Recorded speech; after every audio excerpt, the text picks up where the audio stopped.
The conference room door swung open in the middle of the presentation. The 40-year-old CEO, at the height of his power, turned to scold his secretary, but froze.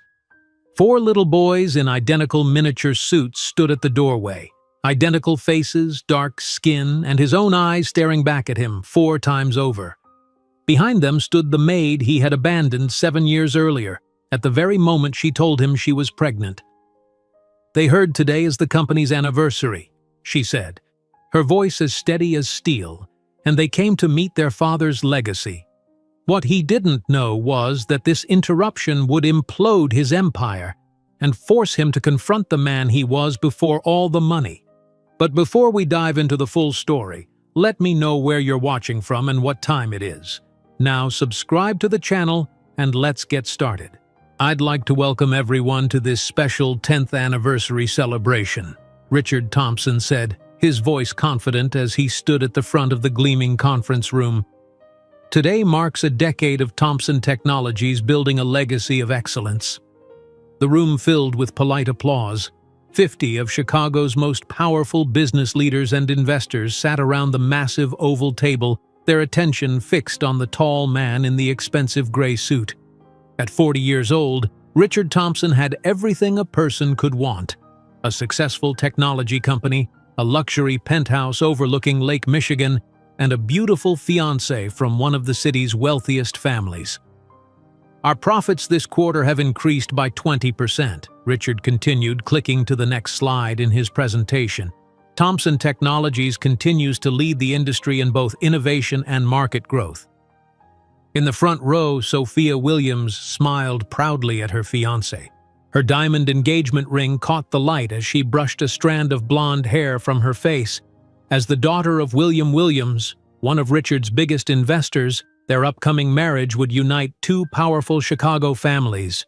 "Before I outline our strategy for the next..."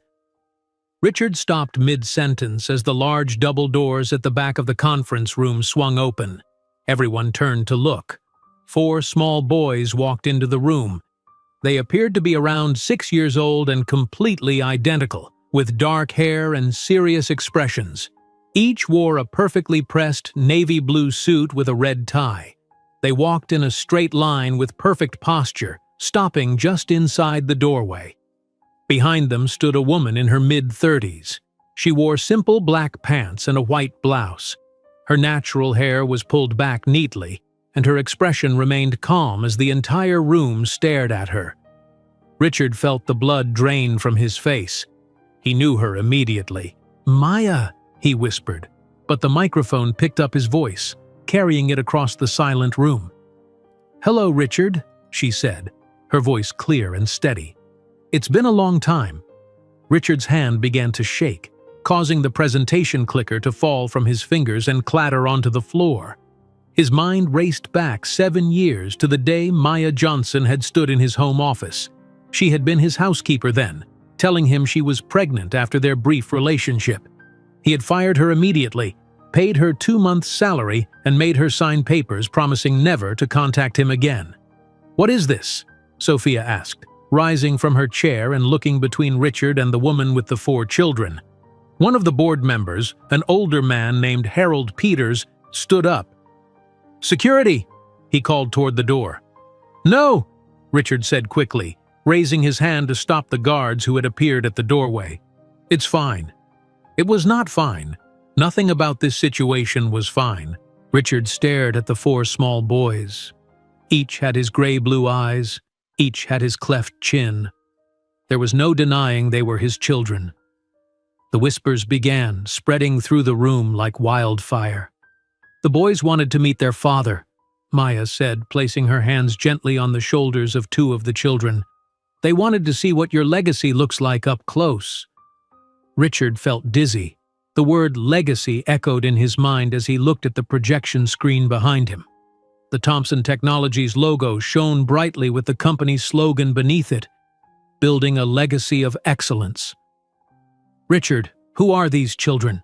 Sophia demanded, her voice rising. One of the boys stepped forward slightly. "My name is Marcus," he said in a small but clear voice. "These are my brothers Michael, Matthew, and Miles. We're quadruplets." Quadruplets, Richard repeated numbly, the word feeling foreign in his mouth. Yes, Maya said. 4 identical sons. Your sons. The room erupted in shocked murmurs. Richard saw William Williams, Sophia's father, lean over and whisper something in her ear. Sophia's face hardened as she removed her engagement ring and placed it on the table with a small click that seemed to echo through the room. Richard, perhaps we should take a break, suggested James Martinez, Richard's oldest friend and company COO. James stood and walked toward him, concern evident on his face. The DNA test results are here if anyone has questions, Maya said, holding up a folder. 99.9% match. I tried to contact you privately many times over the years, Richard. You blocked every attempt. Richard's throat felt dry. Maya, we should discuss this in private. We tried private, she replied. Now we're doing public. The 4 boys continued to stare at Richard with identical curious expressions. One of them, Michael, Richard thought, whispered something to his brother, who nodded. Victoria Schultz, a board member known for her ruthless business tactics, stood up. Mr. Thompson, is there something you'd like to explain to your shareholders? Richard loosened his tie, suddenly finding it difficult to breathe. This is unexpected. Not for us, Maya said. We've been preparing for this day for a long time. The boys have questions for you. Questions? Richard repeated, feeling like every word he spoke revealed his complete loss of control. Miles, the quietest of the 4 based on Richard's brief observation, stepped forward. Why didn't you want us? He asked simply. The directness of the child's question silenced the room completely. Richard felt every eye upon him, judging, waiting. I wasn't. Richard struggled to find words. You told our mother to take care of it and never contact you again, Michael said, his young voice somehow managing to sound both innocent and accusing. We learned about that last month when we found the papers. Maya looked uncomfortable for the first time. The boys found the original agreement in my desk. They're early readers. Very early readers, Marcus added seriously. We're advanced. Sophia walked toward the door, stopping briefly next to Richard. My father's lawyers will be in touch, she said coldly before continuing out of the room. Richard watched helplessly as his fiancée left, followed by several board members and investors who murmured excuses as they exited. The presentation screen still displayed his company logo and slogan about legacy, now seeming to mock him. The boys have school tomorrow, Maya said, checking her watch. We should go. They just wanted to see you in person. Wait, Richard said, finally finding his voice. Maya, please. We need to talk. 7 years too late, she replied, but her tone held more sadness than anger. You have our contact information now. It's your move, Richard. As Maya guided the 4 boys toward the door, Matthew, the 3rd brother, turned back and looked directly at Richard. Your building is very tall, he said. We can see it from our apartment. Mom always points it out and says that's where our dad works. With that simple statement, Matthew rejoined his brothers, leaving Richard standing alone at the front of the mostly empty conference room, the foundation of his carefully constructed life beginning to crumble beneath him. James approached and placed a hand on Richard's shoulder. Richard, the press will have this story by tomorrow. We need a strategy. Richard nodded mechanically, his eyes still fixed on the doorway where his 4 sons had disappeared. 4 identical boys with his eyes, his chin, and his DNA. 4 children he had never known existed. 4 lives he had missed entirely. A strategy, he repeated, the word hollow in his mouth. For the first time in his meticulously planned life, Richard Thompson had absolutely no idea what to do next. Richard stared blankly at the television screen in his Lakeshore Drive penthouse. The morning news anchor spoke directly into the camera with a serious expression. Our top story today, Chicago tech leader Richard Thompson has been publicly confronted by his secret family. Sources confirm that Thompson, CEO of Thompson Technologies, was approached during a company event by a former employee and 4 identical boys she claims are his sons. Richard pressed the volume button on the remote control, increasing the sound. The woman has been identified as Maya Johnson, who reportedly worked as Thompson's housekeeper 7 years ago. According to witnesses, Johnson stated that the 6-year-old quadruplets are Thompson's biological children. The screen showed a blurry image taken from someone's phone. Maya stood with the 4 boys in the lobby of the Thompson Technologies building. The ringing of Richard's phone interrupted the broadcast. He checked the screen. 37 missed calls. "Hello?" Richard answered without checking who was calling. "Richard, it's James. Have you seen the news?" James Martinez's voice sounded tired. "I'm watching it right now. It's everywhere. Chicago Tribune, Sun-Times, all the local stations. It's trending online, too." Richard walked to his floor-to-ceiling windows overlooking Lake Michigan. "How bad is it at the office?" "Bad," James said. "Victoria Schultz has called an emergency board meeting for tomorrow. The stock dropped 18% in the first hour of trading." 18%? Richard felt his chest tighten. People are panicking. Investors are calling nonstop. William Williams has issued a statement distancing his company from Thompson Technologies. Richard closed his eyes. William Williams was Sophia's father and one of his biggest investors. "Has Sophia called?" Richard asked. James paused. "No, but her father's lawyer delivered something to reception an hour ago." Richard's assistant, Sarah, knocked softly on his door. "Mr. Thompson? There's a courier with a delivery that needs your signature." 10 minutes later, Richard stood in his kitchen holding a small velvet box. Inside was the engagement ring he had given Sophia 3 months ago. A note accompanied it. "I cannot be part of your secret family drama. Please respect my privacy during this difficult time." Richard's phone rang again. This time it was Benjamin Hayes, his attorney. "Richard, we need to meet immediately," Benjamin said. "Maya Johnson's lawyer filed a paternity suit this morning." "Who's her lawyer?" Richard asked. "Susan Chen. She's one of the top family law attorneys in Chicago." Richard threw the empty ring box against the wall. "Set up a meeting." "Today." "With Chen?" "No, with Maya." Benjamin sighed. "Richard, that's not advisable without—" "Just do it," Richard said, ending the call. Later that afternoon, Richard sat in Benjamin's downtown office waiting for Maya to arrive. He'd barely slept, and dark circles had formed under his eyes. "Remember," Benjamin said, arranging papers on his desk, "say as little as possible. Let me do the talking." Richard nodded absently, staring out the window. His phone buzzed with another message from Victoria Schultz. "Board members expect answers. Your silence is damaging the company."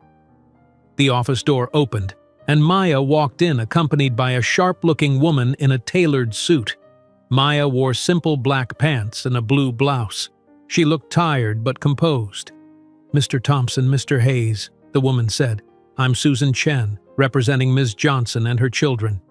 Benjamin gestured toward the chairs. "Please sit down."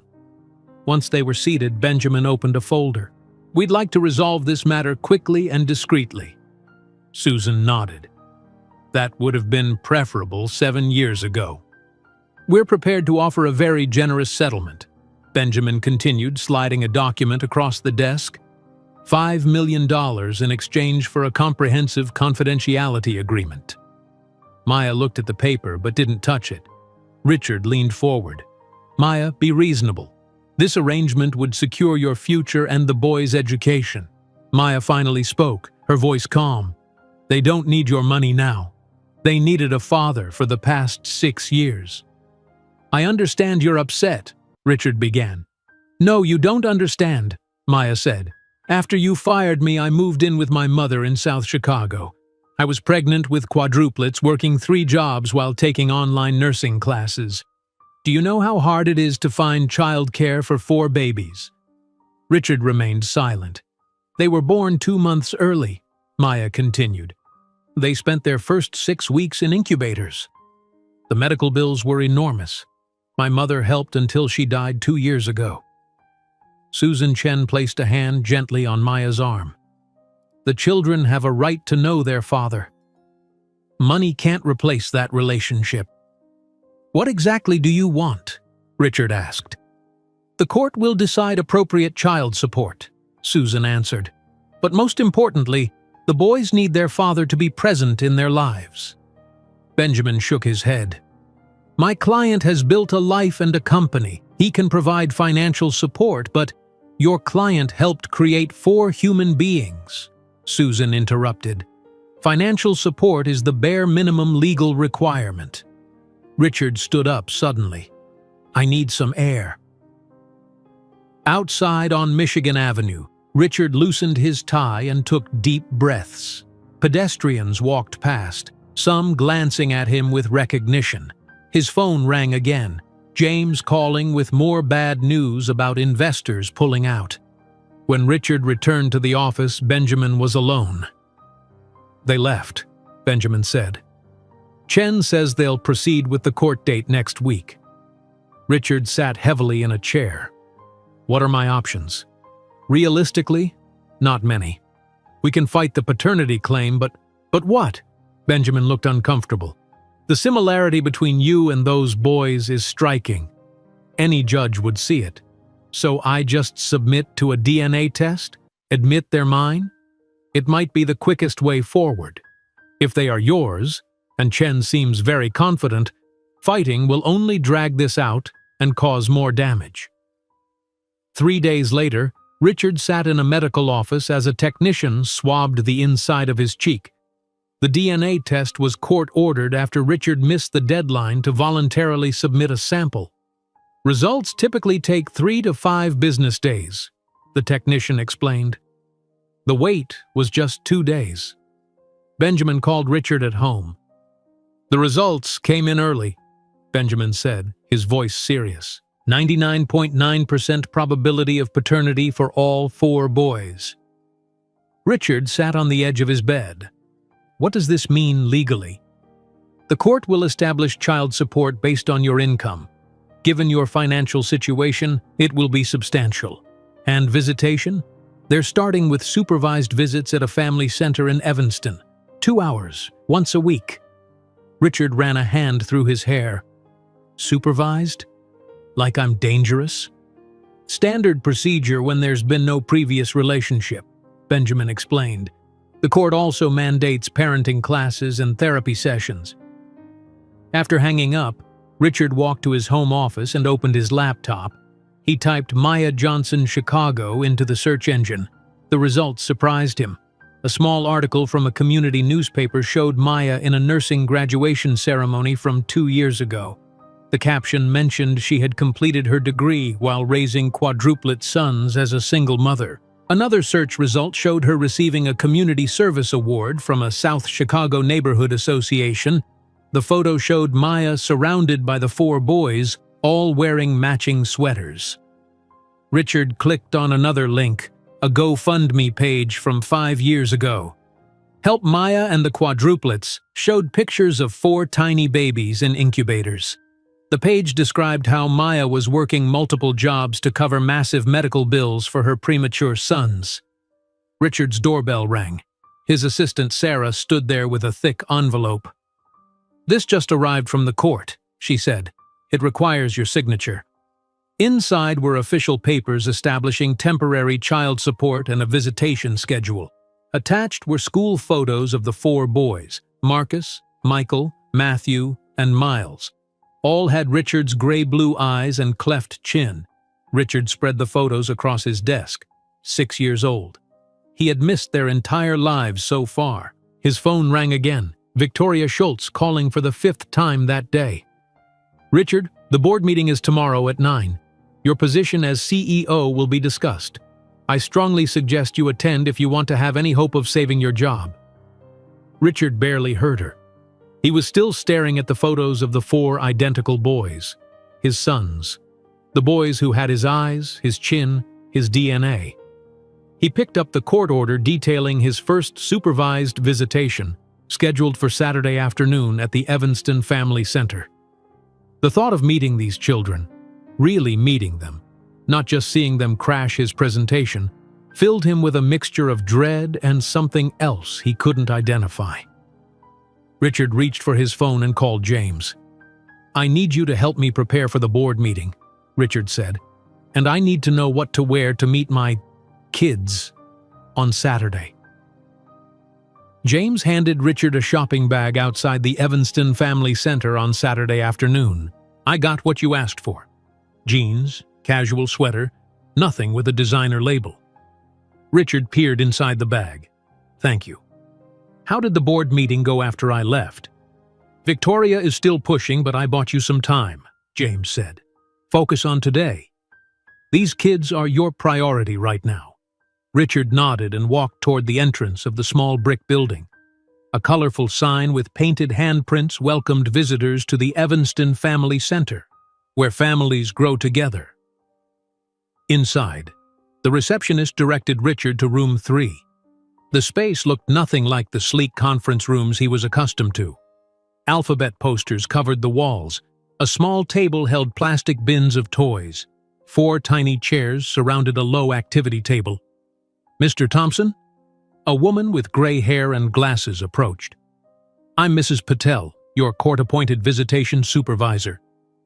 "Yes, hello," Richard said, shifting uncomfortably in his new jeans. "This is your first time meeting the children properly, correct?" Mrs. Patel asked, opening a folder. "Yes. Well, no, they came to my office, but we didn't actually talk." Mrs. Patel nodded. "I understand. The visitation will last 2 hours. I'll be present the entire time. Please don't discuss the legal proceedings or speak negatively about their mother." "Of course not," Richard said. "They should be here any minute." Mrs. Patel gestured toward the small chairs. "Would you like to sit down?" Richard looked at the tiny furniture. "I'll stand, thank you." At exactly 2 o'clock, the door opened. Maya entered with the 4 boys walking in a line behind her. Each wore jeans and different colored t-shirts. Red for Marcus, blue for Michael, green for Matthew, and yellow for Miles. "Good afternoon," Maya said formally. She knelt down and helped the boys remove their jackets. "Boys, remember what we talked about? This is a special time to get to know your father." Richard stood awkwardly by the window. "Hello," he said. The 4 identical faces turned toward him with varying expressions. Marcus partially hid behind Maya. Michael stepped forward with a curious look. Matthew tilted his head slightly as if analyzing Richard. Miles simply stared. Maya efficiently hung their jackets on hooks labeled with their names. "Marcus, Michael, Matthew, and Miles. I'll be back at 4 o'clock. Please be good for Mrs. Patel and—" She hesitated. "And for your father." After Maya left, silence filled the room. Richard cleared his throat. "So what do you boys like to do?" No one answered. Mrs. Patel smiled encouragingly. "Perhaps you could all sit at the activity table?" Richard awkwardly folded his tall frame into one of the small chairs. The boys remained standing. "Do you own the whole big building with your name on it?" Michael finally asked. "Yes, I founded the company 10 years ago," Richard answered. "That's a long time," Michael said. "We're only 6. "I know," Richard replied, glancing at his watch. 1 hour and 55 minutes to go. Slowly, the boys began exploring the room. Miles found a bookshelf and selected a thick book. Matthew discovered drawing paper and crayons.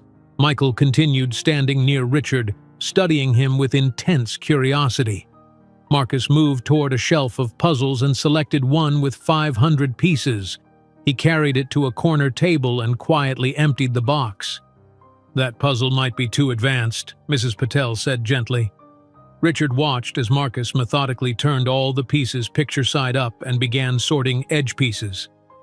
"He likes puzzles," Richard said, surprising himself with the observation. "I do the hard ones," Marcus said without looking up. His small fingers efficiently connected 2 border pieces. Richard moved to the table where Marcus worked. "May I help?" Marcus shrugged, but made space. Richard began working on a section of the puzzle, and they sat in surprisingly comfortable silence. "Do you have other kids?" Michael asked, appearing suddenly at Richard's elbow. "No, just you four," Richard answered. "Why didn't you live with us?" Michael pressed. "Tommy in my class has a dad who lives in a different house, but he still sees him on weekends." Richard glanced at Mrs. Patel, who watched carefully. "It's complicated," Richard said. "Mom says adults say it's complicated when they don't want to explain things to kids," Michael replied. Richard continued working on the puzzle with Marcus. "Your mother is a smart woman." Matthew approached, holding a drawing. "This is your building," he said, placing the paper on the table. The drawing showed a detailed, tall structure with tiny stick figures standing outside. "That's very good," Richard said, genuinely impressed by the architectural details. "Do you like drawing buildings?" Matthew nodded. "I'm going to build real ones when I grow up." From the reading corner, Miles turned a page in his book. Richard noticed the title, Advanced Science for Young Minds. "That seems like a difficult book," Richard commented. Miles looked up briefly. "Not really. I like the chapter about atoms." Richard raised his eyebrows. "You understand atoms?" "Everything is made of atoms," Miles said simply, returning to his reading. As the visit continued, Richard found himself relaxing slightly. Marcus had completed the puzzle's entire border with Richard's help. Michael had asked 17 questions about computers. Matthew had produced 3 more detailed drawings. At 3:45, Maya returned. The boys immediately gathered their things. "How did it go?" Maya asked Mrs. Patel. "Very well for a first visit," Mrs. Patel replied, making notes in her folder. Michael tugged on Maya's sleeve. "Mom, why didn't our dad live with us before?"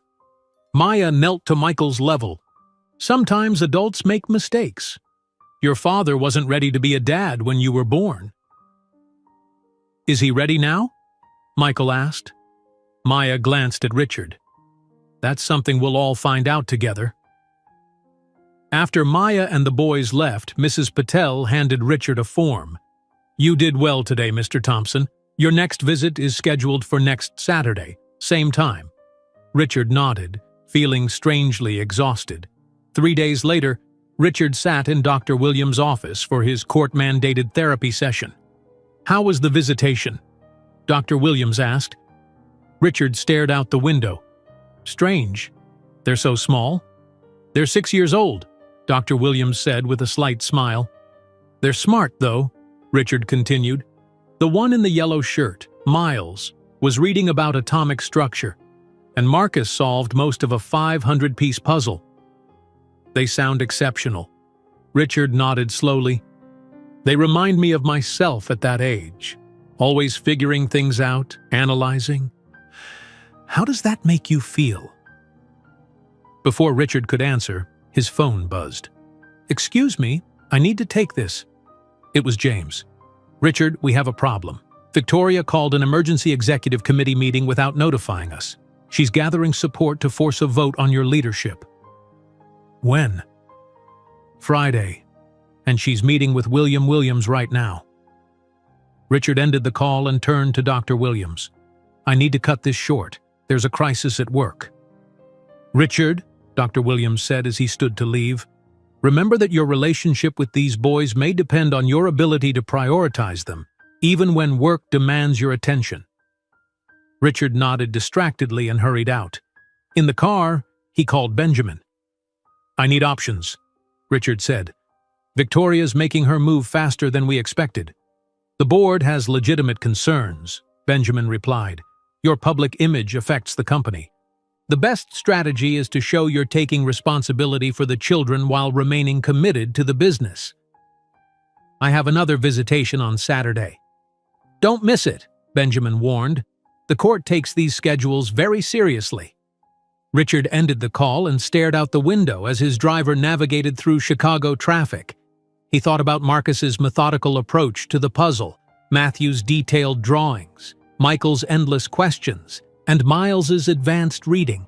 His phone buzzed with another call from Victoria Schultz.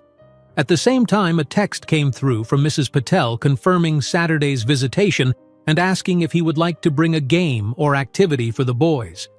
Richard looked at both notifications, his finger hovering over the screen, knowing that whichever one he answered first would reveal more about his priorities than any statement he could make to the board or the court. Richard answered Victoria's call first, turning away from the text message. "Victoria, what's the meaning of this emergency meeting?" he demanded. "The board has concerns about the company's stability under your leadership," Victoria replied. "You missed the last 2 meetings to handle your personal situation." "I'll be there Friday," Richard said, ending the call. He stared at Mrs. Patel's unanswered text for a long moment before putting his phone away. The next morning, Richard sat at the head of the conference table at Thomson Technologies. Dark circles shadowed his eyes after a night spent reviewing financial reports. "The numbers are solid," James said, pointing to the screen. "We can show the board that despite the publicity, our core business remains strong." Victoria Schultz entered with 3 other board members. Her tailored navy suit matched her cold demeanor. "Richard, we expected these reports yesterday," she said. "I've been busy," Richard replied. Victoria smiled thinly. "Yes, we've all seen the news. That's precisely why we're concerned." The meeting ran for 6 hours. By the time Richard left the building, the sun had set. His phone showed 3 missed calls from Benjamin Hayes. "What now?" Richard asked when he called his attorney back. "Maya's lawyer filed a complaint," Benjamin said. "You missed 2 scheduled visitations." "I had emergency board meetings. The court doesn't care. Judge Reynolds is considering restricting your visitation rights further." Richard loosened his tie. "Can you fix it?" "I've scheduled a hearing for next Wednesday," Benjamin replied. "But Richard, you need to show up for this Saturday's visitation." "No excuses." "I'll be there," Richard promised. But Saturday morning, Richard woke to crisis. An email from Victoria showed she had scheduled private meetings with 5 major investors, including William Williams. Richard called James in panic. "She's trying to turn the investors against me before Friday's vote." "You need to call them personally," James advised. "Today." Richard looked at his watch. The visitation was scheduled for 2 o'clock. "I can't. I have the visitation with the boys." "Richard, if Victoria succeeds, you'll lose the company." Richard closed his eyes. "Set up the calls. Starting at 9.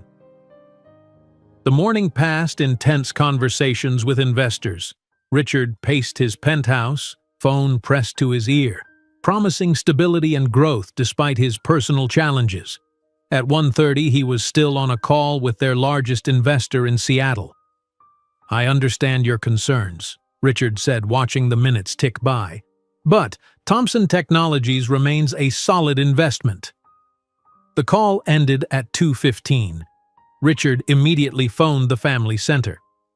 "Mr. Thompson, the boys have been waiting," Mrs. Patel said, disappointment clear in her voice. "There was an emergency," Richard explained. "Can I still come?" Ms. Johnson already came to collect them. Miles was quite upset. Richard squeezed his eyes shut. "Please tell her I'm sorry." "You should tell her yourself," Mrs. Patel replied before hanging up. For the next 4 days, Richard barely left his office. He slept on the leather couch, survived on coffee and takeout, and worked with James to secure board votes. Victoria's campaign against him intensified, with rumors spreading that major clients might leave. On Wednesday, Richard attended the court hearing in his wrinkled suit. "Mr. Thompson," Judge Reynolds said, peering over her glasses, "Ms. Johnson's attorney argues that you're not taking these visitations seriously." "Your Honor, I'm dealing with a crisis at my company," Richard explained. "And your children are dealing with the absence of their father," the judge replied. Again, the judge ordered Richard to attend parenting classes twice weekly in addition to the therapy sessions, and warned that missing another visitation would result in further restrictions. Outside the courthouse, Maya stood waiting with Susan Chen. "Maya," Richard called. "Can we talk?" Maya turned, her expression tired. "About what?" "I'm sorry about Saturday. There was a board emergency." "There's always an emergency, Richard," Maya said. "That's been your excuse for 6 years." Richard ran his hand through his hair. "I'm trying." "Try harder," Maya said simply before walking away. Thursday evening, Richard returned to his penthouse for the first time in days. He stood under the hot shower, letting the water wash away some of his exhaustion. His phone rang from the bedroom. "Richard Thompson," he answered, expecting another business call. "Mr. Thompson, this is the Evanston Family Center," a voice said. "There's a situation." Miss Johnson's car broke down on her way to pick up the boys after their after-school program here. She's waiting for a tow truck, but the center closes at 6. Richard checked his watch. 5:30. "I'll be there." He called his driver. "Jackson, I need to get to Evanston immediately." "Yes, sir. The car is downstairs." In the back seat, Richard called Maya. "The center called me about your car." "I told them not to bother you," Maya said, her voice strained. "I'm handling it." "I'm already on my way," Richard replied. "Jackson can drive you and the boys home." Silence filled the line. "Thank you," Maya finally said. At the family center, 4 identical boys sat at a table coloring quietly while a staff member watched over them. They looked up when Richard entered. "Dad came?" Michael announced to his brothers, sounding surprised. "Your mother's car broke down," Richard explained. "I'm going to take you home." Maya arrived 15 minutes later, looking stressed. The tow truck finally came. "It's the transmission. They say it will cost $2,000 to fix." Richard nodded. "Jackson will take us to your place, then take you wherever you need to go tomorrow." In the car, Richard sat awkwardly beside Maya while the 4 boys squeezed into the back seat. "This car is fancy," Michael observed, touching the leather seats. "It's just a car," Miles said quietly, looking out the window. Jackson drove carefully through Chicago traffic. "Ms. Johnson, I understand you work at Chicago Memorial Hospital?" Maya nodded. "I'm a nurse in the pediatric ward." "Morning shift starts at 6. I'll be here at 5:15 tomorrow," Jackson promised. Richard watched Maya's face. "You've been a nurse for how long?" 2 years, Maya replied. "I finished my degree while the boys were 3. "That must have been difficult," Richard said. Maya looked at him directly. "Everything about raising 4 children alone is difficult, Richard."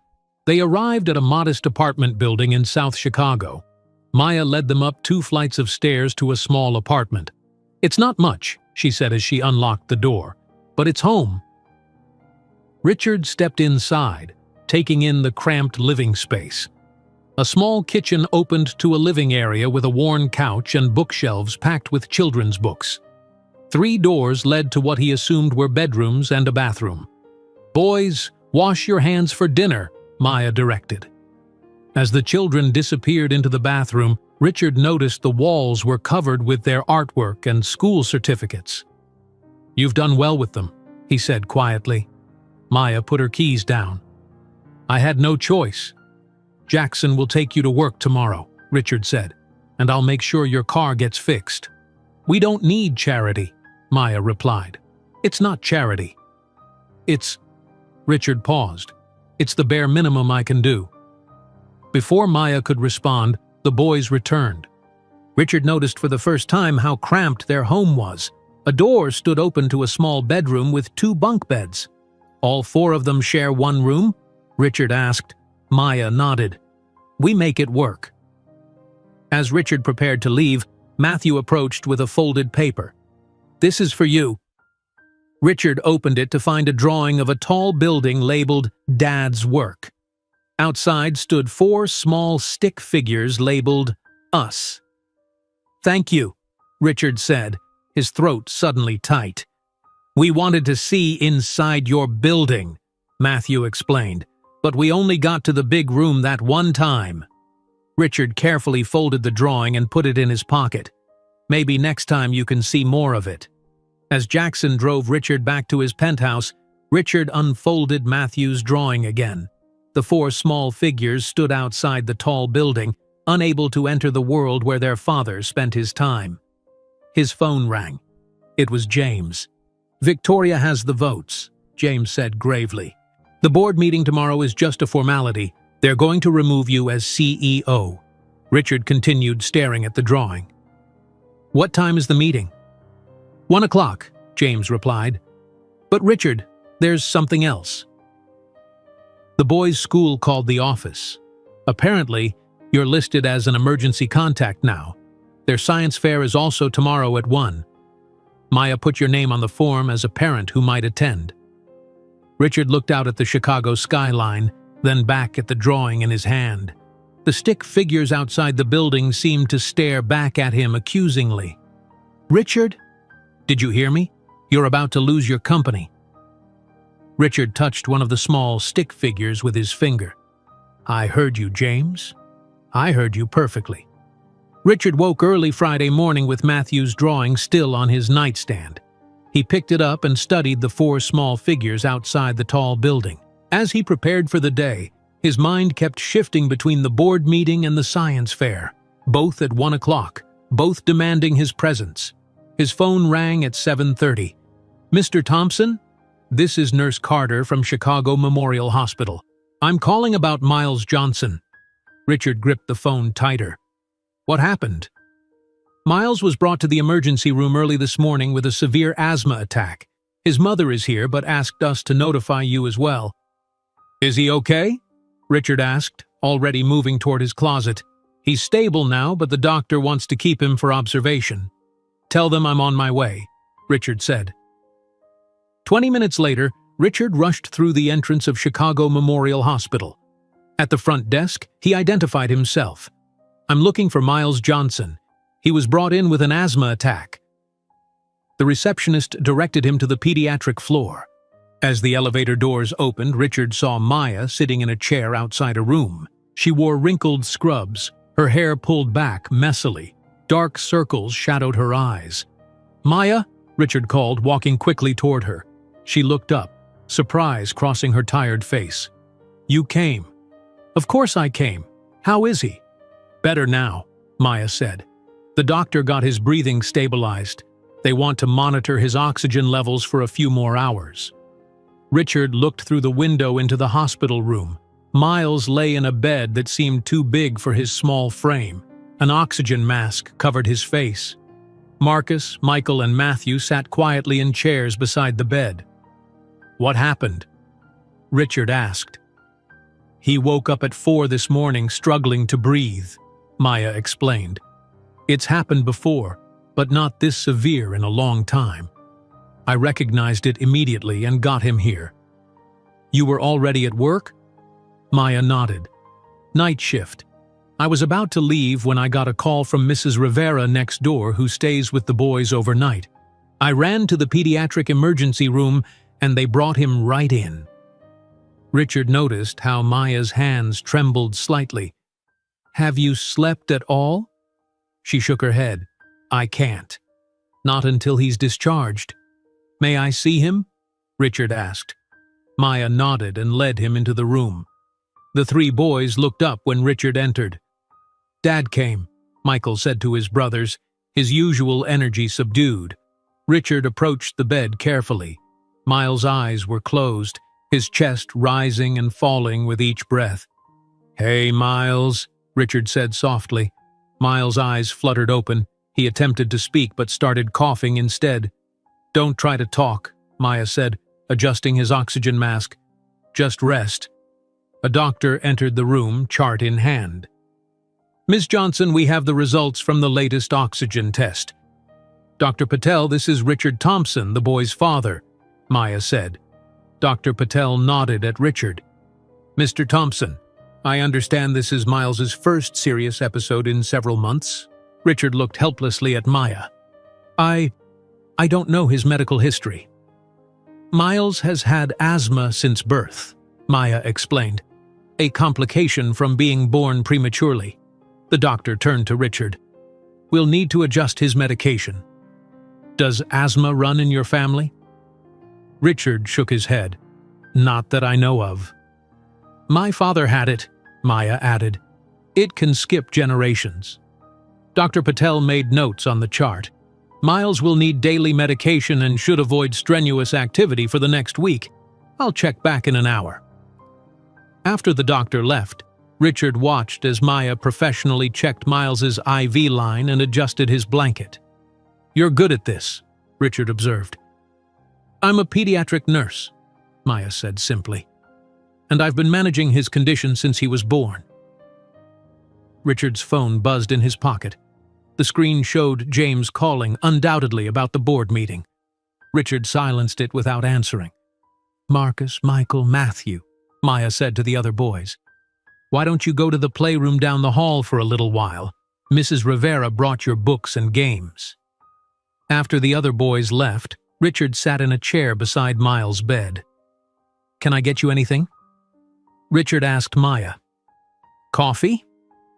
Food? Coffee would be nice, she admitted. I've been up for over 24 hours. When Richard returned with coffee, Maya had stepped out to speak with another nurse. Miles was awake, looking at Richard with curious eyes. Hey, buddy, Richard said, sitting beside the bed. You feeling better? Miles nodded slightly and moved his oxygen mask aside. A little, he whispered. You gave everyone quite a scare. I'm used to it, Miles said softly. Mom says my lungs just need extra help sometimes. Richard adjusted the blanket awkwardly. Your mom is really good at taking care of you. Miles nodded. She knows everything. She's a nurse. She's a very good nurse, Richard agreed. Miles studied Richard's face. Are you going away again after this? He asked in a small voice. The question hit Richard like a physical blow. What do you mean? You came today because I'm sick, Miles said. But when I get better, will you disappear again? Richard didn't know how to respond. His phone buzzed again, a text from James. Board meeting in 2 hours. Where are you? I won't disappear, Richard finally said. Miles didn't look convinced. You missed the visits. Mom was sad, but she pretended not to be. Before Richard could respond, Maya returned. Miles, you should keep your mask on, she said, gently replacing it over his face. She turned to Richard. Thank you for the coffee. Richard nodded, then stepped outside the room. He checked his phone. 7 missed calls, 15 text messages. The board meeting was scheduled to start in less than 2 hours. Richard walked to the window at the end of the hall. Below, Chicago moved at its usual fast pace. Somewhere in the city, Victoria Schultz was preparing to take his company. When he returned to the room, Maya was sitting beside Miles, reading quietly from a science book. She looked up when Richard entered. Maya, I need to tell you something, Richard said. I've been trying to save my job these past weeks. That's why I missed the visitations. Maya set the book down. I figured as much. There's a board meeting today. They're voting on whether to remove me as CEO. I'm sorry to hear that, Maya said, and Richard could tell she genuinely meant it. The meeting is at 1 o'clock, Richard continued, the same time as the boys' science fair. Maya looked surprised. You knew about the science fair? The school called. They said you put me on the form as a parent who might attend. Maya glanced at Miles, who had fallen asleep. I didn't think you would come. I just wanted to give you the opportunity. And now there's this, Richard said, gesturing to the hospital room. Richard, Maya said quietly, no one expects you to choose a school science fair over your company. Or even this hospital visit. The boys are used to doing these things without a father present. Her words stung, but Richard recognized their truth. Miles stirred in his sleep, his breathing uneven for a moment before settling again. Richard watched as Maya instantly checked the oxygen monitor, her movements both professional and maternal. How do you do it? Richard asked. Balance everything? I don't balance. I prioritize, Maya said simply. The boys come first. Always. Richard's phone buzzed again. James had sent a text. Final prep for board meeting. Car waiting outside your building." Richard looked at Miles, sleeping, at Maya's exhausted face, and thought about Marcus, Michael, and Matthew in the hospital playroom instead of preparing for their science fair. "What projects did the boys make?" Richard asked suddenly. Maya looked up, confused by the change in topic. "What? For the science fair? What did they make?" "Oh, Marcus built a water filtration system. Michael did an experiment on sound waves. Matthew designed a solar house. Miles..." She glanced at the sleeping boy. "Miles grew plants in different conditions to test photosynthesis." Richard nodded, making his decision. He took out his phone and dialed. "James? It's Richard. I need you to do something for me." "James? It's Richard. I need you to do something for me." "Are you on your way?" James asked, his voice tense. "Victoria has already gathered the board members." "I'm not coming," Richard said, watching Miles sleep peacefully. "What?" James nearly shouted. "Richard, they're going to vote you out." "I know, I need you to read a statement for me." Richard walked out of the hospital room into the hallway. "Tell them I'm at Chicago Memorial Hospital with my son. He had a severe asthma attack this morning." "They'll just reschedule the vote," James warned. "Let them," Richard replied. "And James, if they vote me out today, I want you to accept the interim CEO position." James was silent for a moment. "Are you sure about this?" "I've never been more sure of anything," Richard said, and he was surprised to realize it was true. Richard stayed at the hospital while Maya finally dozed in a chair. He sat beside Miles's bed, watching the small boy's chest rise and fall. Marcus, Michael, and Matthew returned from the playroom and seemed surprised to find Richard still there. "Aren't you going to work?" Michael asked. "Not today," Richard answered. "Today I'm staying with you guys." The next few hours passed quietly. Richard helped Marcus with a puzzle book from the gift shop. He listened as Michael explained his science fair project about sound waves. Matthew showed Richard detailed drawings of his solar house design. At noon, Richard's phone buzzed.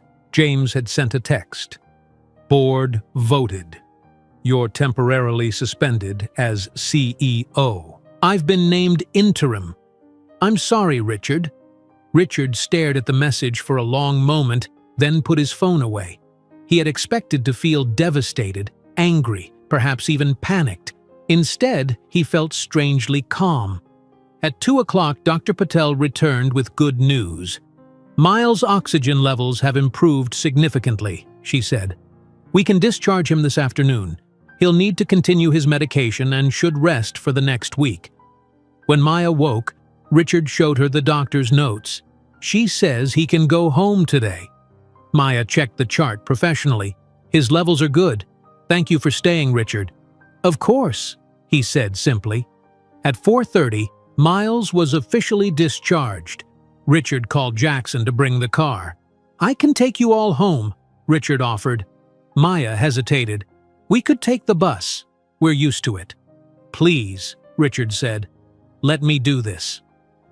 The drive to Maya's apartment in South Chicago took 30 minutes. Jackson expertly navigated through rush-hour traffic while the boys sat quietly in the back seat, Miles leaning against Maya, still tired from his ordeal. When they arrived at the apartment building, Richard helped carry Miles up the 2 flights of stairs.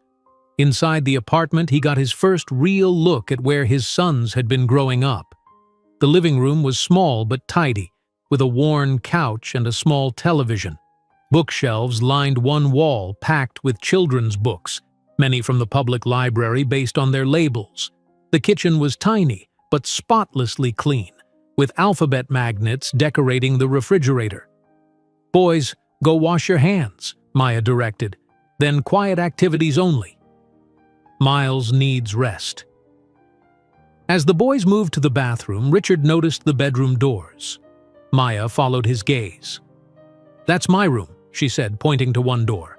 "That's the boys' room, and that's the bathroom." "All 4 boys share one bedroom?" Richard asked. Maya nodded. "We have 2 bunk beds. It's cramped, but it works." Richard glanced inside the boys' room. 2 bunk beds took up most of the space. Each boy had a small shelf for books and toys. The walls were decorated with their artwork and school certificates. "You've made a good home for them," Richard said quietly. "It's what we can afford," Maya replied. "My mother left me some money when she died, but most of it went to medical bills." Richard's phone rang again. It was Victoria Schultz. "I need to take this," he said, stepping into the hallway. "Victoria." "Richard," she said, her tone falsely sympathetic. "I was sorry to hear about your son's medical emergency." The board felt it couldn't delay the vote given the circumstances. "I understand," Richard replied. "James Martinez has been named interim CEO for 90 days, Victoria continued. "After that, the board will vote on a permanent replacement. I wanted to personally inform you that several investors have expressed interest in buying your shares." "At what price?" Richard asked. "Given the company's recent instability, they're offering 80% of market value," Victoria said smoothly. "It's very generous considering the circumstances." Richard laughed quietly. "Tell them no thank you. I'll be keeping my shares." "Richard, be reasonable." "Goodbye, Victoria," Richard said, ending the call. When Richard returned to the apartment, Maya was in the kitchen preparing dinner. The boys sat at a small table, Miles resting on the couch with a book. "Everything okay?" Maya asked.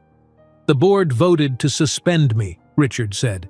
"They want me to sell my shares." "I'm sorry," Maya said, and Richard could tell she genuinely meant it.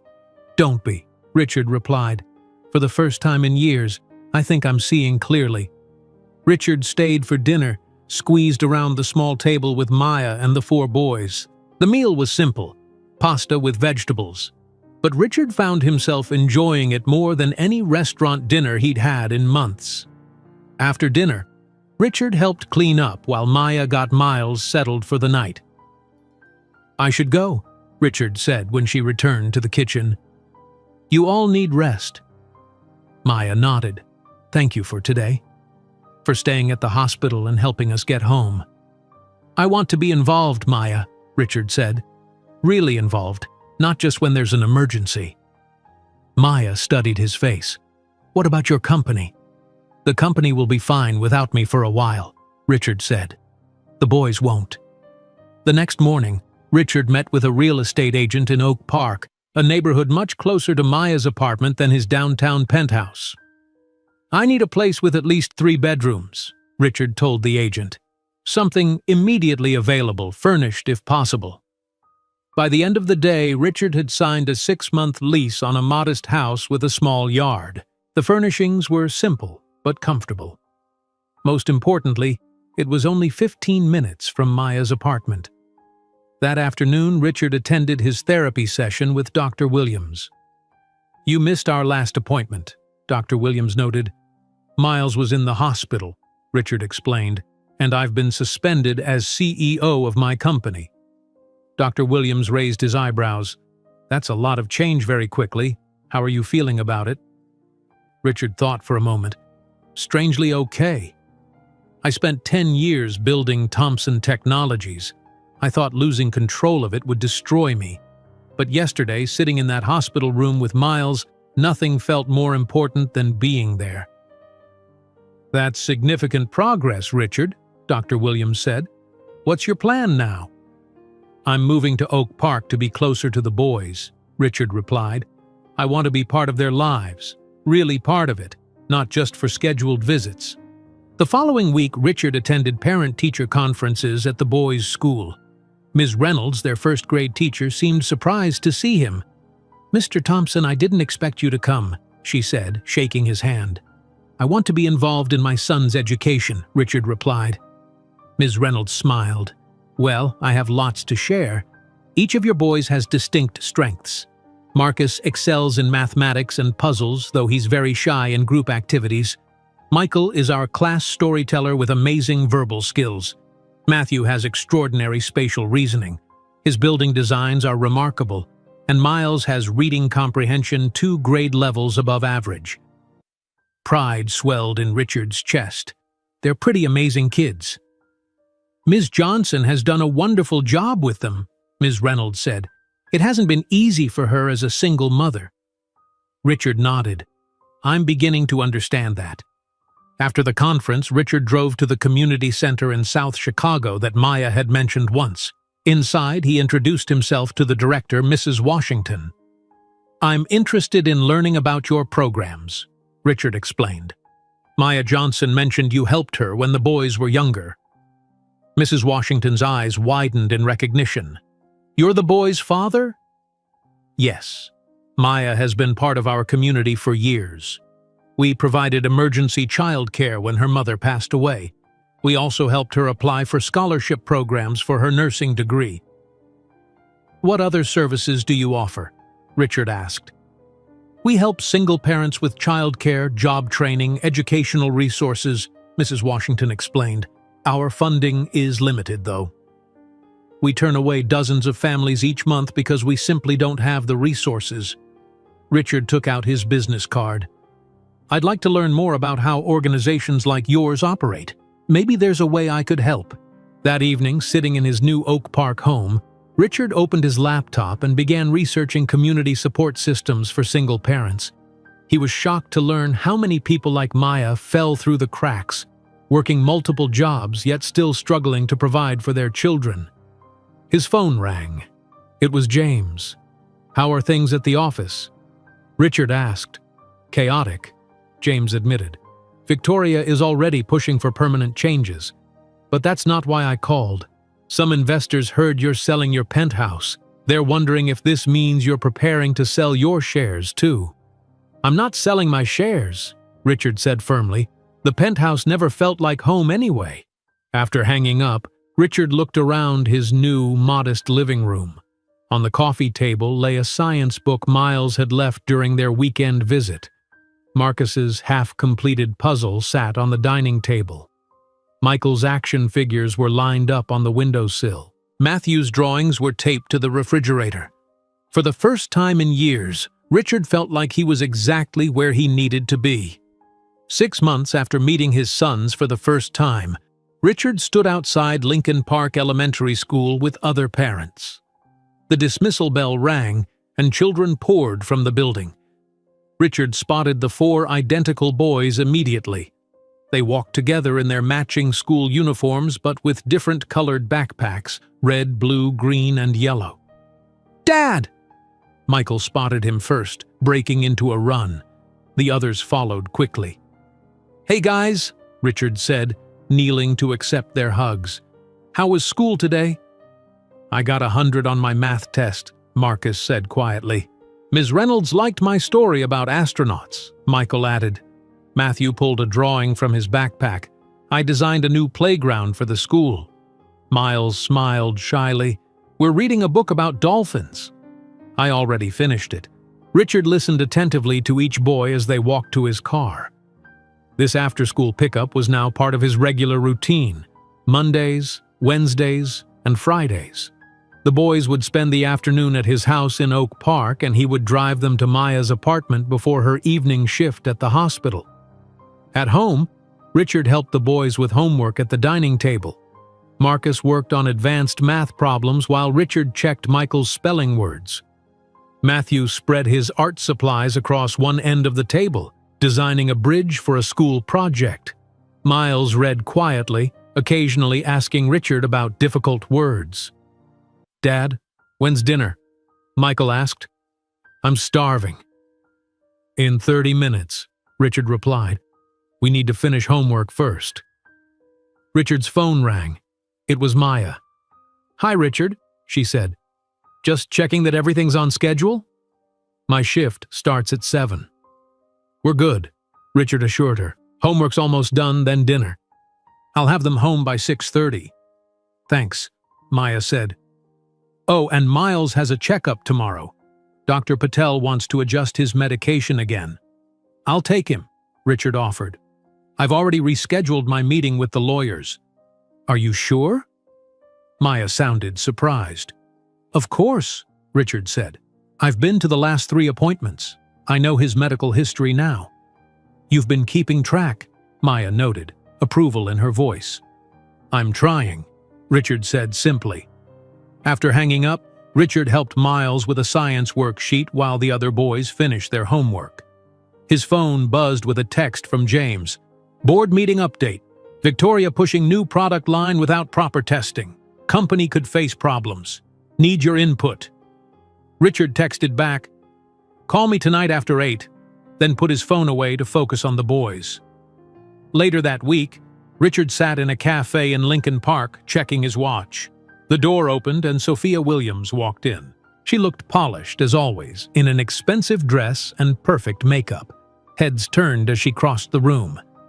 "Richard," she said coolly, taking the seat across from him.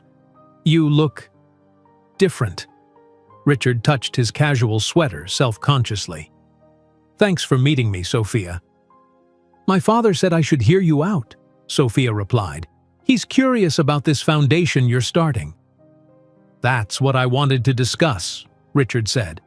"The Thompson Family Foundation will support single parents pursuing education and career development." "A noble cause," Sophia said, stirring her coffee. "Is this a genuine initiative or just good publicity after your situation?" "It's genuine," Richard assured her. "I've spent months researching organizations that help single parents. Most are underfunded and overwhelmed." Sophia studied his face. "You've changed, Richard. 6 months ago, all you cared about was Thompson Technologies." "I still care about the company," Richard replied, "but I've learned there are more important things." "Like your sons?" Sophia asked. Richard nodded. "They're amazing kids. Smart, funny, curious. Maya did an incredible job raising them." Sophia raised an eyebrow. "You admire her now? The woman who crashed your presentation and ruined our engagement?" "Maya didn't ruin anything," Richard said firmly. "I did that myself 7 years ago when I refused to take responsibility. She only wanted the boys to know their father." Sophia seemed surprised by his response. "My father thinks your foundation could be successful with the right connections. He might be interested in contributing, if it's legitimate." "It's legitimate," Richard assured her. "I've already committed $20 million of my own money." After Sophia left, Richard felt relieved. The cafe no longer felt like a place he belonged. His world had shifted to school pickups, homework help, and pediatrician appointments. That evening, Richard received an unexpected call from Maya. "Richard, I hate to ask, but there's an emergency at the hospital. A bus accident brought in multiple children. They need all available nurses. Mrs. Rivera, who usually watches the boys, is sick. Could you possibly take them for the night?" "Of course," Richard said without hesitation. "Do you need me to pick them up?" "That would be amazing," Maya said, relief evident in her voice. "I packed overnight bags just in case." An hour later, Richard had all 4 boys at his house. They were excited about the unexpected sleepover, running to the bedroom he had prepared for them with 2 bunk beds matching their setup at Maya's apartment. "Can we have pizza?" Michael asked hopefully. "Already ordered," Richard confirmed. After dinner, Richard supervised toothbrushing and pajamas. The boys settled into their bunks, and Richard read them a story about space exploration that Miles had selected from the bookshelf. Around midnight, Richard woke to a sound from the boys' room. He found Miles sitting up in bed, breathing rapidly. "Miles!" Richard knelt beside the bunk. "Are you okay?" Miles shook his head, his breath coming in short gasps. "Can't breathe. Good."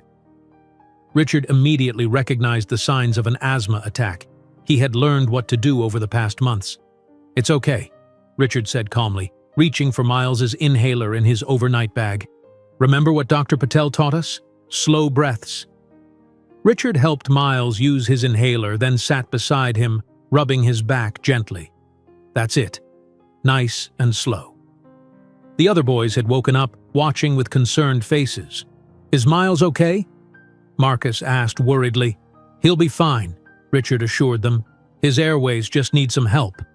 Richard remembered the breathing exercises the respiratory therapist had demonstrated. He coached Miles through them, keeping his voice steady despite his own worry. After 20 minutes, Miles' breathing improved. Richard continued sitting with him, making sure the attack had fully subsided. "Better?" Richard asked softly. Miles nodded. "Thank you," he whispered. "Do we need to call Mom?" Michael asked from the bottom bunk. "I'll let her know what happened," Richard said, "but she's helping other children at the hospital right now. We can handle this." After getting Miles a glass of water and making sure he was comfortable, Richard sent Maya a text explaining the mild asthma attack and assuring her it was under control. "Is Dad going to stay?" Marcus asked, his voice small in the darkened room. "I'll be right here all night," Richard promised, pulling a chair beside Miles' bunk. "No, I mean—" Marcus hesitated. "Are you really our dad now? Forever?" Richard felt a surge of emotion. "Yes, Marcus. I'm really your dad. Forever." "But you went away before," Michael pointed out. "Mom said you weren't ready to be our dad then." Richard took a deep breath. "Your mom was right. I wasn't ready before. I was scared and selfish, and I made a terrible mistake. But I'm ready now, and I'm not going anywhere." "Promise?" Miles asked softly. "I promise," Richard said firmly. The next morning, after taking the boys to school, Richard called James from his home office. "I've made a decision about the foundation," Richard said. "I want to focus on education support for single parents. Maya worked 3 jobs while studying nursing with 4 babies at home. Most people couldn't manage that." "Sounds promising," James replied. "But Richard, there's something else. Victoria Schultz has requested a meeting with you. The new product launch failed. Several clients are threatening to leave Thompson Technologies." "What does Victoria want from me?" Richard asked. "The board is reconsidering your suspension," James explained. "The company needs stability. They want you back." Richard glanced at his calendar. The boys had a father-son dance at school next week. He had promised to be there. Miles had been practicing a poem to read at the event. "When does Victoria want to meet?" Richard asked. "Tomorrow at 1 o'clock at the office," James said. "Richard, this is your chance to reclaim the company." After hanging up, Richard walked through his Oak Park home. On the refrigerator hung the boys' latest artwork. In the living room, 4 distinct science fair ribbons were displayed proudly on the wall. Miles' inhaler sat on the kitchen counter where Richard had left it after last night's episode. His phone buzzed with a text from Maya. "Boys excited about father-son dance next week. Matthew designed matching bow ties for all 5 of you. Thank you for handling Miles' asthma attack so well." Richard smiled at the message, then looked at the foundation proposal draft on his desk. Next to it lay a formal invitation to the Thompson Technologies board meeting where his potential return as CEO would be discussed. The meeting was scheduled for the same day as the father-son dance. Richard stared at the text from Maya about the matching bow ties Matthew had designed for the father-son dance. His eyes moved to the formal board meeting invitation on his desk. Both events were scheduled for next Thursday at 6 o'clock in the evening. The following day, Richard walked through the glass doors of Thompson Technologies for the first time in 6 months. Employees stopped to stare as he crossed the lobby. Some nodded respectfully, others whispered behind their hands. "Mr. Thompson," the receptionist said, clearly surprised. "Welcome back." "Thank you, Linda," Richard replied, pleased he remembered her name. James met him by the elevators. "Richard, it's good to see you here." "How bad is it?" Richard asked as they rode up to the executive floor. "The new product launch was a disaster," James admitted. "Victoria rushed development without proper testing. 3 major clients have already canceled their contracts." The elevator doors opened to the familiar executive hallway. Richard's nameplate had been removed from his former office door, replaced with Victoria Schultz, acting president. Victoria was waiting in the conference room with 2 board members. Her smile didn't reach her eyes. "Richard," she said, extending her hand, "thank you for coming. We have much to discuss." Richard shook her hand briefly. "Victoria, I understand there are some problems." "Temporary setbacks," Victoria corrected. "Nothing that can't be fixed with proper leadership." For the next hour, James presented financial reports showing declining revenues and increasing customer complaints. The failed product launch had damaged the company's reputation for quality. "The board is reconsidering your suspension," Victoria finally said. "We're prepared to reinstate you as CEO under certain conditions." "What conditions?" Richard asked. "I would remain as co-president," Victoria said smoothly. "Major decisions would require both our approvals." Richard raised his eyebrows. "So you're offering to let me return to my company, but only if I share power with you?" "The board feels a transition period would be appropriate," Victoria replied. "Your personal situation raised questions about your judgment." After the meeting, James walked Richard through the engineering department. Employees looked up hopefully from their desks. "Everyone misses your leadership," James said quietly. "The company culture has changed. Victoria values profits over people." In his former office, now occupied by Victoria, Richard stared out the window at the Chicago skyline. For 10 years, this view had represented everything he valued: success, achievement, power. "You built this company from nothing," James reminded him. "Only you can save it now." Richard's phone buzzed with another text from Maya. "Boys are trying on their suits for the dance. They're so excited you're taking them. Pictures attached." Richard looked at the photo of 4 identical boys in small suits, grinning proudly. In the background, he could see their cramped apartment living room. "I need some time to think," Richard told James. That evening, Richard sat in his Oak Park home reviewing the company financials. The situation was worse than Victoria had admitted. Without immediate intervention, Thomson Technologies might lose several more major clients. His phone rang. It was Maya. "Richard, do you have a minute? The boys want to talk to you." "Of course," Richard said. Michael's excited voice came through the speaker. "Dad, I told my whole class you're coming to the dance. Ms. Reynolds says fathers and sons will do a special dance together." Before Richard could respond, Matthew took the phone. "I finished designing our bow ties. Mom helped me make them. They're blue with little silver stars." Marcus spoke next, his voice quieter than his brother's. "I've been practicing the dance steps they taught us in gym class." Finally, Miles came on the line. "Dad, I wrote a poem for the father part of the program. Will you listen to me practice it?" "I'd love to," Richard said, his chest tightening with emotion. Miles recited a simple poem about stars and fathers, his small voice serious and proud. When he finished, Richard had to clear his throat before speaking. "That was wonderful, Miles." "You wrote that yourself?" "Yes," Miles replied. "Mom helped with some words." "Do you really like it?" "I really do," Richard assured him.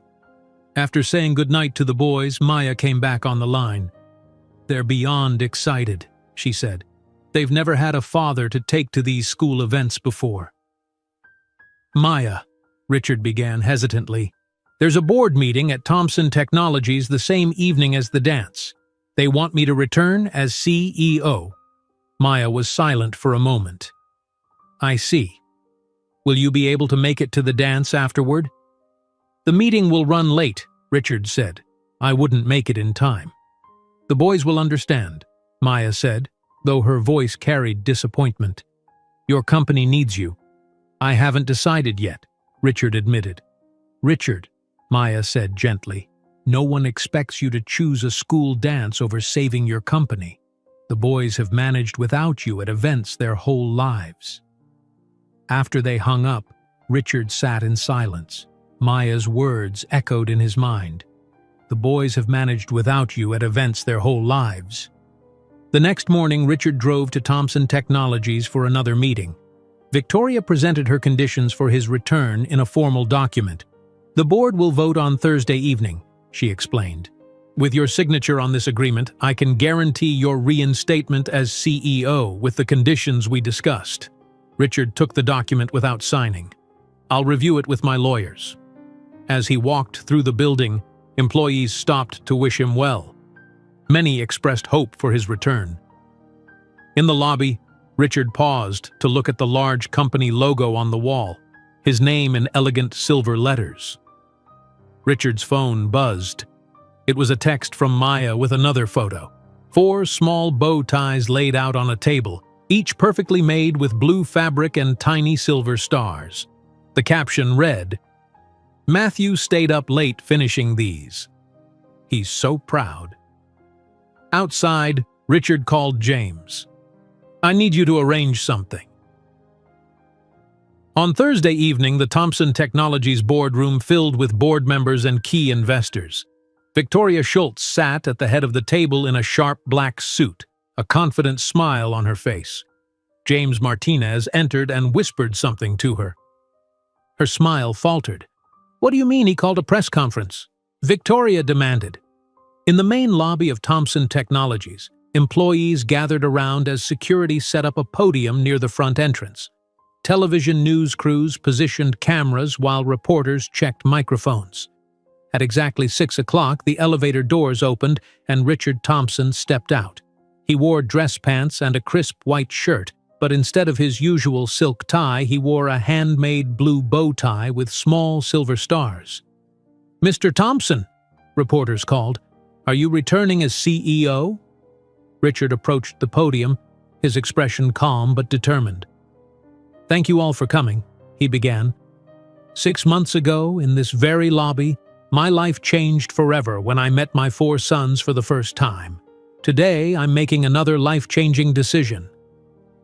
Cameras flashed as Richard continued. "For 10 years, I built Thomson Technologies with a single focus: business success. I measured my worth by stock prices and market share. But over these past months, I've learned that success can be measured in many ways." Richard looked directly into the cameras. "I will not be returning as CEO of Thomson Technologies. Instead, I am announcing a complete restructuring of company leadership. James Martinez, who has led admirably during this transition, will be named permanent CEO. Victoria Schultz will remain president of operations. I will serve as chairman of the board, with a reduced role that allows me to prioritize my family." Murmurs spread through the crowd. Victoria Schultz, watching on a monitor upstairs, looked shocked. "I built a company dedicated to innovation," Richard continued, "but failed at the most important job, being a father. I'm restructuring my life to focus on my true legacy, my children." Richard checked his watch. "And if you'll excuse me, I have a father-son dance to attend. My sons are waiting." Reporters shouted questions as Richard walked quickly to the exit where Jackson waited with the car. "Lincoln Park Elementary School," Richard directed, "and hurry, please." 20 minutes later, Richard rushed into the school gymnasium. Decorations hung from the ceiling and families filled the space. Near the entrance, Maya stood with the 4 boys in their suits, all wearing matching bow ties. "Dad came!" Michael shouted when he spotted Richard. All 4 boys ran toward him. Richard knelt to embrace them, not caring about the curious stares from other parents. "I thought you had an important meeting," Maya said as she approached. "Nothing is more important than this," Richard replied, straightening Miles's bow tie. "Did they make you boss again?" Marcus asked quietly. Richard shook his head. "I decided I like being your dad more than being a boss." "Really?" Matthew looked surprised. "Really," Richard confirmed. "Now, I believe there's a dance we need to attend." As the music started, Richard took his place in the center of the gymnasium with all 4 boys. Other fathers looked curiously at the man they recognized from news reports dancing with 4 identical children. Miles tugged on Richard's sleeve. "Dad? They're going to call me to read my poems soon. Are you scared for me?" Richard smiled at his son. "Not at all. You're going to be wonderful." From the side of the gym, Maya watched Richard with the boys, a complex emotion on her face that might have been pride mixed with something else. When other parents approached her with questions, Richard could see her answering calmly, occasionally glancing in his direction. Later, As Miles stood at the microphone reciting his poem about fathers being like guiding stars, Richard felt a certainty settle within him. His decision hadn't been a sacrifice. For the first time in his life, he had chosen exactly what he wanted most. The morning after the father-son dance, Richard sat at his kitchen table in Oak Park watching the news on his tablet. His face filled the screen as the reporter spoke. In a stunning announcement yesterday, former Thomson Technologies CEO Richard Thompson declined to return to his position at the company he founded. Instead, Thompson announced a restructuring of leadership to allow him more time with his recently discovered children. The video showed Richard at the press conference wearing Matthew's handmade bow tie. Richard paused the playback and sipped his coffee as his phone rang. "Did you see the news?" James asked when Richard answered. "I'm watching it now," Richard replied. "Your announcement is everywhere," James said. "Social media, television, newspapers. The company stock rose 7% this morning." "It rose?" Richard asked, surprised. "I thought it would drop." "Investors appreciate honesty and clear leadership plans," James explained. "Victoria is furious, by the way. She expected you to accept her terms." Richard smiled. "How are you handling the transition to CEO?"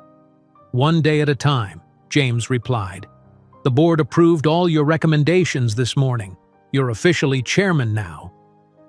After hanging up, Richard continued watching news coverage. One reporter stood outside Thomson Technologies interviewing employees. "He was demanding but fair," a software engineer said. "If he's choosing family over work, that means something." Richard's doorbell rang. He was surprised to find Sophia Williams standing on his porch. "Sophia," Richard said, "I wasn't expecting you." "May I come in?" she asked.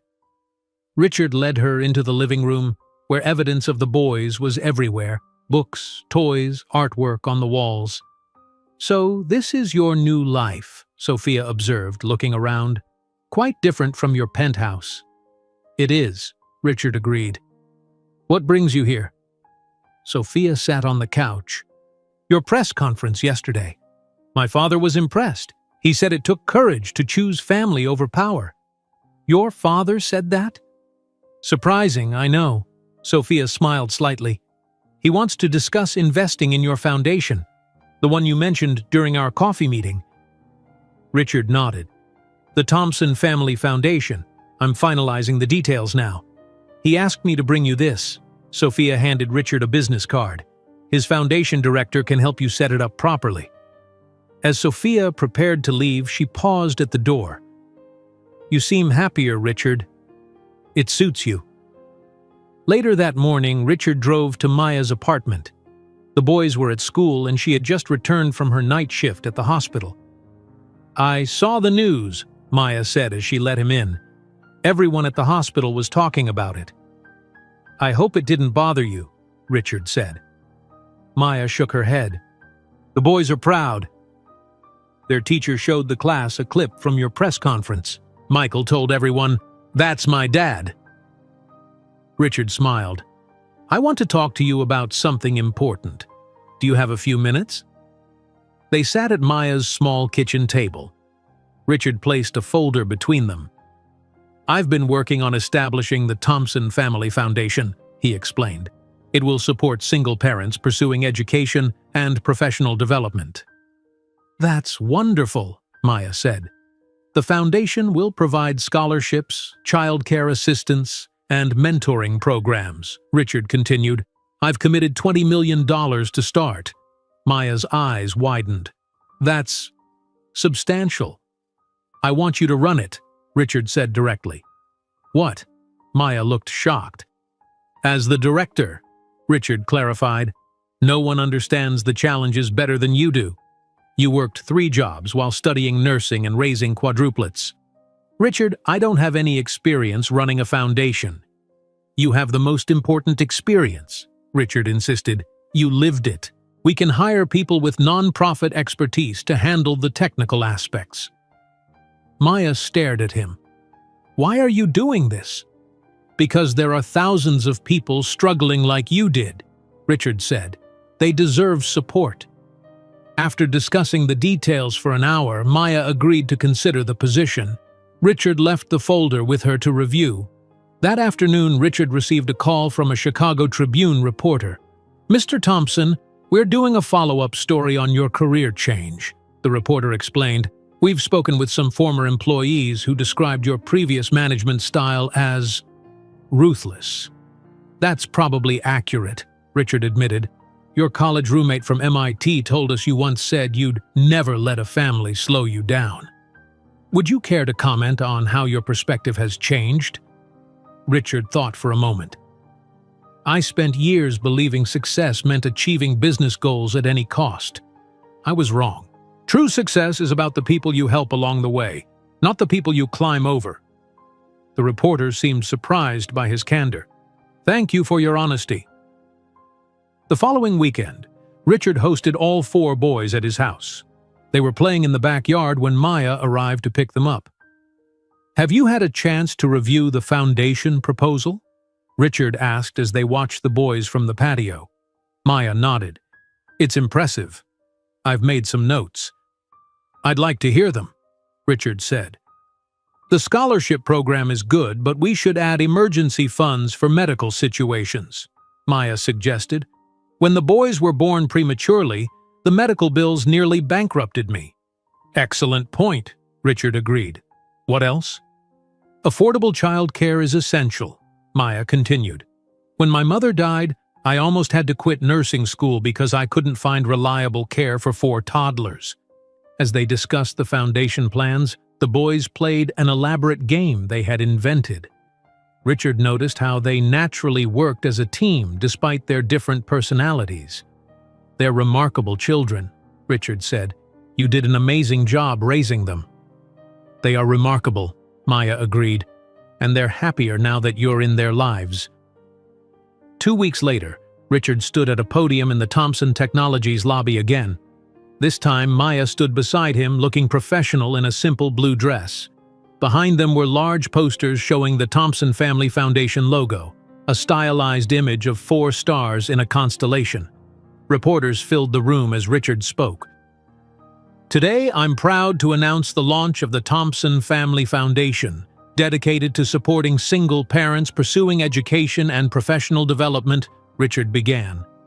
"I'm even prouder to introduce the foundation's director, Maya Johnson."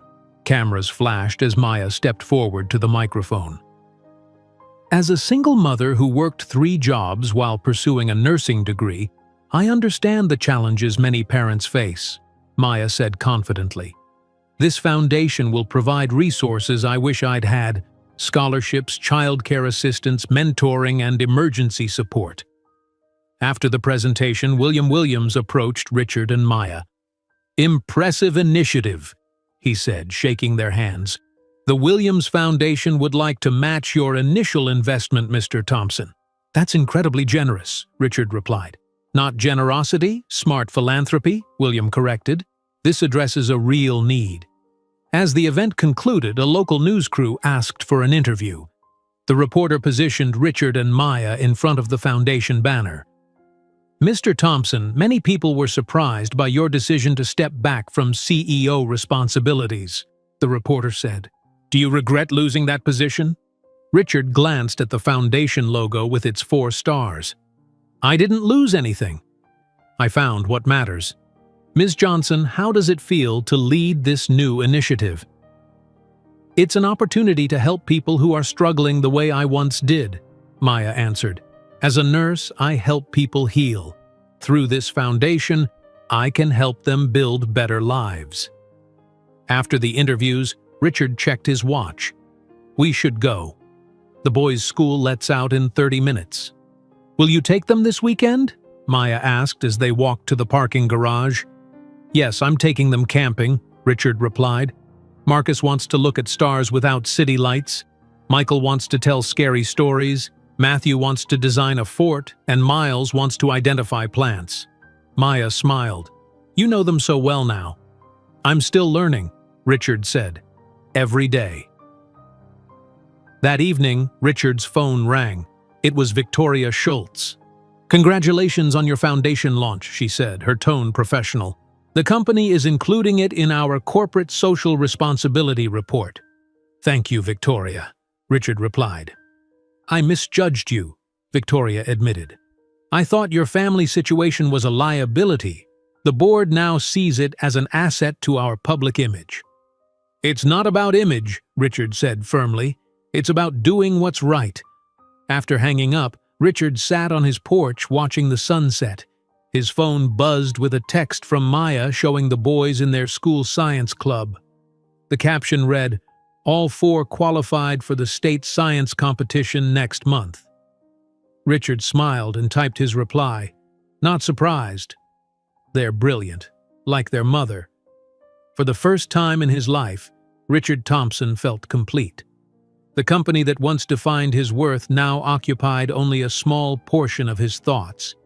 His true legacy, 4 identical boys with his eyes and a woman whose strength had changed his life, was just beginning to unfold. 1 year after meeting his sons for the first time, Richard stood in Oak Park Community Park tying colorful balloons to picnic tables. The warm June sun shone down on the birthday celebration setup. A large banner hung between 2 trees reading, "Happy 7th birthday Marcus, Michael, Matthew, and Miles." The bouncy castle people just called. They'll be here in 20 minutes, Maya said, checking items off her list. She wore a casual sundress but moved with the same efficiency she showed in her nursing scrubs. Perfect, Richard replied. The food delivery will arrive at 11:30. Richard had sold his downtown penthouse 6 months ago and bought a modest home just 3 blocks from Maya's apartment. The move had surprised his business associates but made perfect sense to Richard. His life now revolved around school drop-offs, soccer practices, and weekend visits with his sons. Maya surveyed the party setup with an experienced eye. Did you remember the allergy-friendly snacks for Tyler? Got them, Richard said, pointing to a separate container. And the extra asthma medication is in the cooler just in case Miles needs it. Maya nodded approvingly. You've gotten good at this. I had an excellent teacher, Richard replied with a smile. At exactly noon, guests began arriving. Families from the boys' school came bearing presents. Teachers whom the boys admired made appearances. But what made this birthday special were the families from the Thompson Family Foundation, single parents and their children who had benefited from the programs Maya now directed. Richard, Maya, called Jennifer, a single mother of 3 who had recently completed nursing school with the foundation's help. The new childcare center is amazing. I couldn't have finished my clinical rotations without it. We're so glad it helped, Maya said, greeting her warmly. The foundation office in downtown Chicago now displayed photographs of 30 successful participants who had completed educational programs. The walls were decorated with artwork from the Thompson boys and children of foundation families. Richard watched as Marcus confidently organized a game of tag with other children. A year ago, he had been too shy to speak to strangers. Michael entertained a group of adults with an elaborate story about dinosaurs living in modern Chicago. Matthew showed his architectural drawings to his science teacher, who had come specifically to see them. Miles read a book to younger children under a tree, his voice strong and clear despite his occasional asthma challenges. They've grown so much, Richard said quietly to Maya as they watched the boys. Not just in height, Maya agreed. In confidence, in happiness. Richard nodded. You've always given them confidence, but I like to think I've added something too. You have, Maya assured him. They needed their father, Richard. They always did. A local news van pulled into the parking lot. A reporter and cameraman approached them. Mr. Thompson? Ms. Johnson? I'm Lisa Chen from Channel 8 News. We're doing a follow-up story on the Thompson Family Foundation. Would you mind answering a few questions? Richard looked at Maya, who nodded. Of course, he said. But the boys come first today. It's their birthday. We completely understand, Lisa replied. We can work around the celebration. As Maya went to organize the birthday games, Richard spoke briefly with the reporter. The foundation has helped 30 families in its first year, Richard explained. We focus on education support, childcare, and emergency assistance for single parents. What inspired this foundation? Lisa asked. Richard gestured toward Maya, who was efficiently organizing a three-legged race. Maya raised our 4 sons while working multiple jobs and completing her nursing degree. She did what seemed impossible, but it shouldn't have to be that hard. The foundation tries to make the path easier for others. Some business analysts were shocked when you declined to return as CEO of Thomson Technologies, Lisa noted. Any regrets about that decision? Richard watched as Michael won the three-legged race with another boy, jumping with excitement. Not a single one, he answered honestly. After the interview, Richard joined the party activities. He helped the youngest children in the sack race. He served as judge for the water balloon toss. He made sure Miles used his inhaler before running in the relay race. "Time for cake," Maya called after the games concluded. Richard helped Maya bring out 4 distinct birthday cakes. Though the boys were identical, their cakes were completely different, each reflecting one boy's personality. Marcus had a puzzle-themed cake with interlocking pieces. Michael's featured colorful storytelling characters. Matthew's resembled an architectural blueprint. Miles had planets and stars arranged in scientific accuracy. "Make a wish," Richard said as he helped light the 7 candles on each cake. The boys closed their eyes, made their wishes, and blew out their candles. Everyone cheered and applauded. "What did you wish for?" a friend asked Michael. "A super deluxe science kit," Michael announced immediately. "You're not supposed to tell your wish," Matthew said, shaking his head. "But I wished for new art supplies." "I wished for books about ancient Egypt," Marcus added quietly. Miles said nothing, keeping his wish secret with a small smile. Later, as the party began winding down, Richard helped collect discarded wrapping paper. Miles approached him quietly. "Dad?" Miles said softly. "Yes, Miles." Richard knelt down to his son's level. "I can tell you my wish now," Miles whispered. "I wished that you don't go away again." Richard felt his chest tighten. He placed his hands gently on Miles's shoulders. "That's one wish you never have to worry about coming true. I'm not going anywhere." "Promise?" Miles asked seriously. "I promise," Richard said firmly. "I'm your dad forever." Miles smiled and hugged Richard before running off to join his brothers. As evening approached and guests departed, the news crew conducted one final interview. "Mr. Thompson," Lisa Chen asked, "a year ago you were known as one of Chicago's most successful CEOs. Today you're coaching youth soccer and helping with homework. How would you describe this transformation?" Richard looked over at his 4 sons playing nearby. "I didn't lose anything. I found what matters." "And Ms. Johnson," Lisa turned to Maya, "how has the foundation affected your life?" "It's allowed me to help others who face the challenges I once did," Maya answered. "The boys see that success isn't just about making money, it's about making a difference." 2 weeks after the birthday party, Richard sat in the gymnasium of Lincoln Park Elementary School. The annual science fair filled the room with project displays. Parents and teachers moved between the tables admiring the children's work. Richard walked proudly between 4 distinct projects. Marcus had built a working robot that could solve simple mazes. Michael had created a model of the solar system with detailed information about each planet. Matthew had designed an earthquake-resistant bridge that could hold impressive weight. Miles had grown plants in different light conditions, documenting the effects on photosynthesis with careful measurements. "Your boys are exceptionally talented, Mr. Thompson," Ms. Reynolds said as she passed by. "Their projects are the talk of the fair." "They get their intelligence from their mother," Richard replied honestly. "And their determination from both parents," Ms. Reynolds added with a smile. Maya joined Richard as they watched the science fair judges examining the boys' projects. "Did you ever imagine this is where you'd be a year after they walked into your presentation?" Maya asked quietly. Richard shook his head. "Not in my wildest dreams." I thought my legacy was a technology company and a stock price. And now? Maya asked. Richard watched as Marcus carefully explained his robot's programming to a judge. Michael gestured enthusiastically about space exploration to a group of parents. Matthew demonstrated how his bridge design distributed weight. Miles showed his detailed growth charts to younger students with patient explanation. Now I know my legacy is standing right there, Richard said.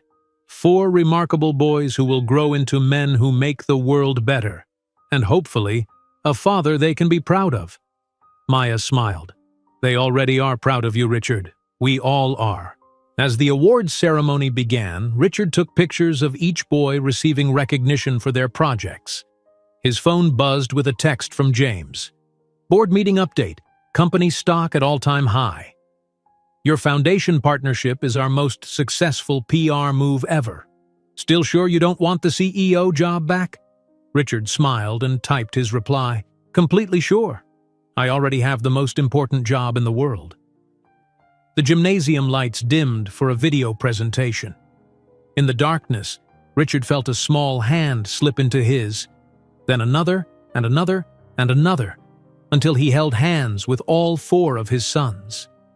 In that moment, Richard Thompson, once defined solely by his business success, understood that his greatest achievement would never be measured in dollars or stock prices, but in the lives he helped shape as a father. If you enjoyed today's video, I'm sure you'll love the next one. Don't waste time. Just click on the screen